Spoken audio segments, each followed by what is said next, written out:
Hello. അപ്പം ഇന്ന് കുറച്ച് അഴിച്ചുപണികളാണ് ട്ടാ. അങ്ങനെ ഞാൻ പണ്ടത്തെ ട്രീ അഴിച്ചു പണിതുകൊണ്ടിരുന്നപ്പോഴേക്കിനുമാണ് ഇപ്രാവശ്യത്തേക്ക് കുറച്ചും കൂടി വലുതാക്കാന്ന് വിചാരിച്ചിട്ട് ഞാൻ പുറത്തുനിന്ന് പണിഞ്ഞുകൊണ്ടിരുന്നപ്പോഴാണ് നമ്മുടെ കരോളുകാർ വന്നത്. കരോളുകാർ വന്നപ്പോഴേക്കിനും ഞാൻ റിംഗ് ലൈറ്റും വീഡിയോ ഒക്കെ വെച്ചുകൊണ്ടിരിക്കുന്ന പറഞ്ഞപ്പോൾ അവർ വിചാരിച്ചു വലിയ യൂട്യൂബറാന്ന് വിചാരിച്ചിട്ട്. അപ്പം നമുക്കൊന്ന് കരോള് കണ്ടാലോ.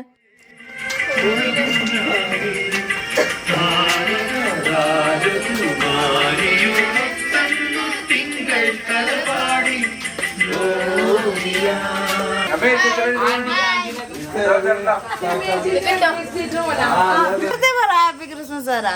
Happy Christmas. Hi happy Christmas. അമ്മയ്ക്ക് ഭയങ്കര മടിയാണ് വീടിൻ്റെ ഫ്രണ്ടിൽ വരാനായിട്ട്. ഇപ്പം തന്നെ ഞാൻ പറഞ്ഞപ്പോഴേക്കിനും അയ്യോ എൻ്റെ ഉടുപ്പ് കൊള്ളൂലെന്ന് പറഞ്ഞിട്ട് ഓടി ഓട്ടം ഉണ്ട് അത്. അപ്പോൾ എന്തായാലും ഇപ്രാവശ്യം ഞങ്ങൾ എറണാകുളം പോയപ്പോഴേക്കിനും ഞങ്ങൾ നമ്മുടെ ട്രെയിൽ തൂക്കാനായിട്ട് അത്യാവശ്യത്തിൽ കൂടുതൽ സാധനങ്ങൾ മേടിച്ചിട്ടുണ്ടായിരുന്നു. അത്യാവശ്യത്തിൽ കൂടുതലായതുകൊണ്ട് തന്നെ ട്രേ കവിഞ്ഞ് പോയി. ട്രെയിനി ഒടിഞ്ഞ് വീഴുമെന്നാണ് എനിക്ക് പേടി, ഇതിൻ്റെ വെയിറ്റ് ഒന്നും താങ്ങാൻ പറ്റാതെ. അപ്പോൾ അതുകൊണ്ട് തന്നെ ഞാൻ കുറച്ചധികം ഞാൻ മാറ്റി വെച്ചിട്ടുണ്ടായിരുന്നു. ഇനി അടുത്ത കൊല്ലെങ്കിൽ അടുത്ത കൊല്ലം ഇടാമെന്ന് പറഞ്ഞിട്ട്. പക്ഷേ ട്രേ വെച്ച് വന്നപ്പോഴേക്കും എൻ്റെ ട്രേ ഒരു കുത്തപ്പിനാറ് പോലെ ആയോ എന്ന് എനിക്കൊരു ഡൗട്ട് ഇല്ലാതില്ല. എന്തോ മെലിഞ്ഞിരിക്കണ്, മോൾ ഭാഗമൊക്കെ ഭയങ്കരമായിട്ട് മെലിഞ്ഞിരിക്കണം, മറ്റേ കോല് പോലെയായിപ്പോയി. എന്തായാലും നമ്മൾ ഇതെല്ലാം ഇഷ്ടപ്പെടാതിരിക്കാൻ പറ്റില്ലല്ലോ. അപ്പം നിങ്ങൾ തന്നെ കണ്ടോക്കെ ഇഷ്ടപ്പെട്ടാൽ ലൈക്ക് ചെയ്ത് ഷെയർ ചെയ്ത് സബ്സ്ക്രൈബ് ചെയ്യുക. അപ്പം ഇത്രയേ ഉള്ളൂ.